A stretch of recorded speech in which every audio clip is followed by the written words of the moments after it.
Or what does the actual offer? Is it resonating with the marketplace as well as it should do? Is it really clearly identifying the problems that that market is having and solving them? Move on now to Facebook ads. So using Meta now to run ads on the social media accounts, so Facebook and Instagram. What do you think are the key components then for a successful Facebook ad campaign, and specifically considering high ticket dropshipping? Yeah, 100%. Well, so Facebook's changed quite a lot over the past couple of years. I mean, same as Google, to be fair. Everything's like changing so rapidly as like AI becomes more and more increasingly important. And we're finding that pretty much the majority of the leverage that used to be in Facebook ads, which was the targeting, the granular level of like interest-based targeting, lookalike audiences, all that kind of stuff, and these really big complex account structures, we found that that's pretty much all gone out the window. And now all of the leverage has basically moved to like the creative aspect of your advertising. So it's like how your creative comes across, whether it's a video, an image, like how you're displaying and communicating your value proposition through those creatives. And so really like tailoring and optimizing and focusing on the creative is the most important thing, is typically where you'll see the majority of the leverage. And so that's like a common mistake that I see people still making, is trying to get too granular with the Facebook targeting, but really consolidated account structures that are really tailored towards how Facebook's AI works, and then just piling really good high quality creatives into the account on a consistent basis is ultimately how you'll scale. I mean, you know, the one biggest thing that for high ticket dropshipping that you want to do on Facebook is just straight off the bat, you just want to set up a dynamic product retargeting ad. So if you've got multiple products on your store, you just want to set up a dynamic product retargeting ad. I know you guys already teach this, but it's by far the highest ROI action that you'll have in your Facebook account. And just build that as like the number one thing, and you'll be good to go from there. Brilliant. Thank you, Joe. And at what point, or would you say there's ever a point where you'd stray away from that and start running some cold campaigns for high ticket products on Meta? Yeah, absolutely. Absolutely. So, ultimately everything comes down to, what the KPIs are that you've set, right? So if you've set a KPI of like 10x ROAS and you're achieving like a 15, 16x ROAS on retargeting, then, you're well above your target KPI. And so you might be like, okay, I might start having a think about, trying something that's top of funnel at this point. And, my best advice there is pretty much, again, consolidated ad account, one campaign, really, really broad targeting. In some cases, just absolutely no interest or lookalike audience targeting at all, just completely broad to the entire country, which sounds crazy, I know.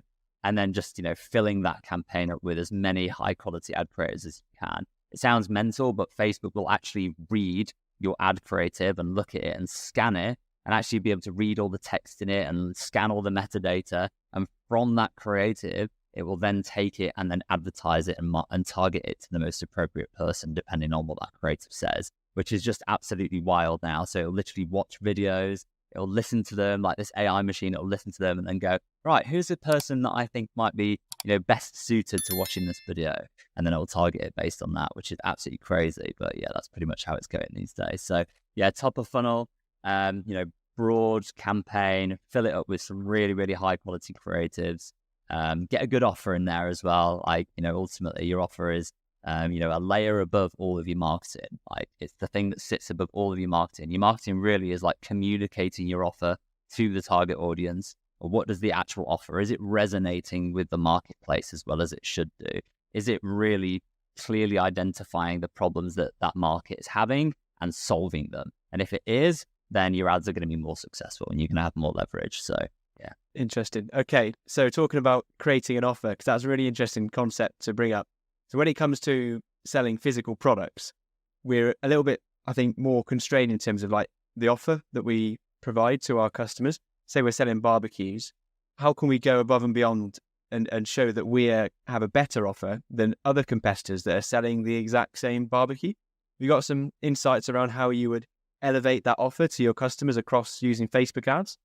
Yeah, absolutely. So even though it is a physical product, you can still rewrap it and wrap it up in different ways and present it as like, an interesting and new and fun and exciting thing. Bundling is an absolute key element of this, like the all-in-one barbecue set or the man's barbecue or the lady's barbecue bonanza, something like that has all of the key ingredients, not just the barbecue in there, but has all the key ingredients for you to have a fantastic day out in the garden or to host your family or something like that, or something else. So it's really about the emotional positioning of what that barbecue is basically going to do for somebody. And if you can position an offer or a package or a bundle that is really tailored to that, then you're going to have more leverage, basically. So there's a really, really good example of an ad that we saw recently. And I don't know if you've seen this, but there's the cold pods that are kind of like knocking around at the moment. You know, these like these plunge pools that people are putting up in their garden. Well, this is a really, really hot product at the moment. And there's people that are like whipping up businesses left, right, and center trying to sell these things.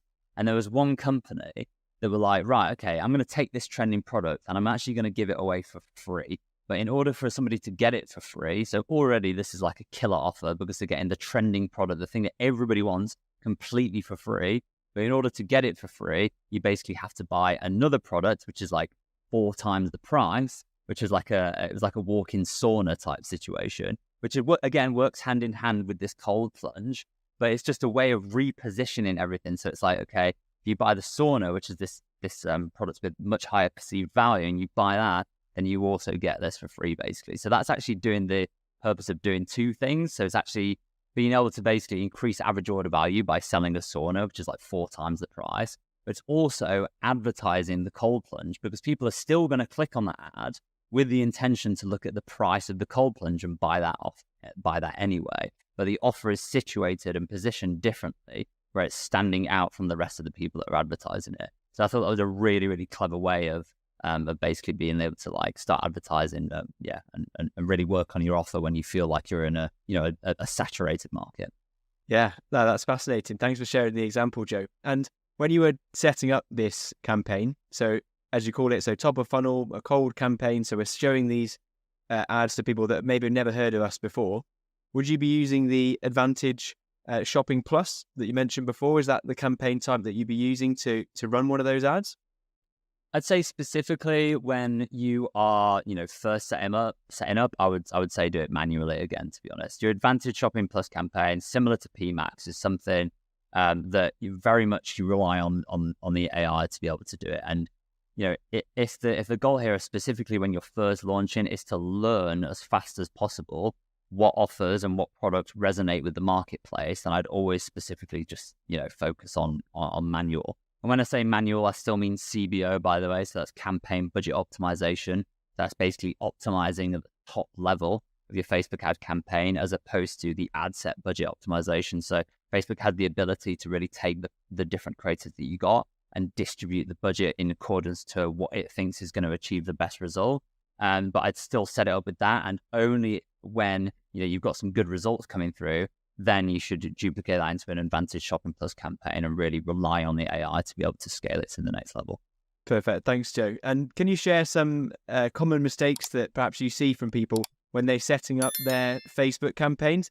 Do you see the same issue with tracking like you do in Google Ads, or perhaps there's some other mistakes that you see more commonly within Meta? I think tracking is not a massive one, to be honest with you. Tracking is a huge one for Google, but not so much on Facebook, because as long as, let's say, for example, you're on Shopify and you've got the Facebook, Instagram application stored on your Shopify, then it's a pretty simple integration to get that Facebook pixel all connected up properly. And you don't really have to do that much. It's relatively hands-off. But I think the one kind of the biggest thing that I see people doing these days and still doing is just having this massive over complexity of ad account, like having like 10, 20, 30 different campaigns in there, all of them trying to do loads of different things. And, the way that Facebook learns is by looking at a singular campaign and with the budget that's been assigned to it, optimizing that over time. And so if you've got 20, 30 different campaigns in there, then Facebook's trying to optimize for 20, 30 different types of ad. And it's just going to be so much more difficult for it to learn. And ultimately, you really want to build an account that's consolidated and tailored to Facebook's AI. And so consolidated ad account, keep it real simple. That helps massively. Also, when people are first starting out, I find that they switch ads off like way too early. Like Facebook is going to do a really good job of distributing the budget on the creatives depending on what it thinks is going to do best. And so my advice there is just trust it for a little bit longer. Just keep trusting it a little bit more. And it will distribute it in a much better way than you can. So, yeah. Yeah, that's brilliant. Thank you for sharing those tips, Joe. And I think one of the things that stands out, or a couple of points actually that you mentioned around Facebook ads. So the bundle idea, like you said, the women's barbecue bonanza, which by the way I think would be absolutely killer in terms of a marketing campaign. So you should definitely launch that if you're selling barbecues. What that specific thing does, jokes aside, is it like creates, it's an outcome based offer. They're not looking for the specific, well, they are looking for this, they think they're looking for the specific product, the widget, the tool, but what they're really looking for is a really happy, enjoyable time with their friends where they are the person that provides great food and everyone looks to it. It's like a status thing almost. It's like you're selling the experiential package, aren't you? So it's just exactly like you said, like, as much as you can bundle in that to increase the value of the product, you're decommoditizing yourself from everyone else who's just trying to sell on price and just trying to discount this one product widget to as low as they possibly can and squeeze the margin.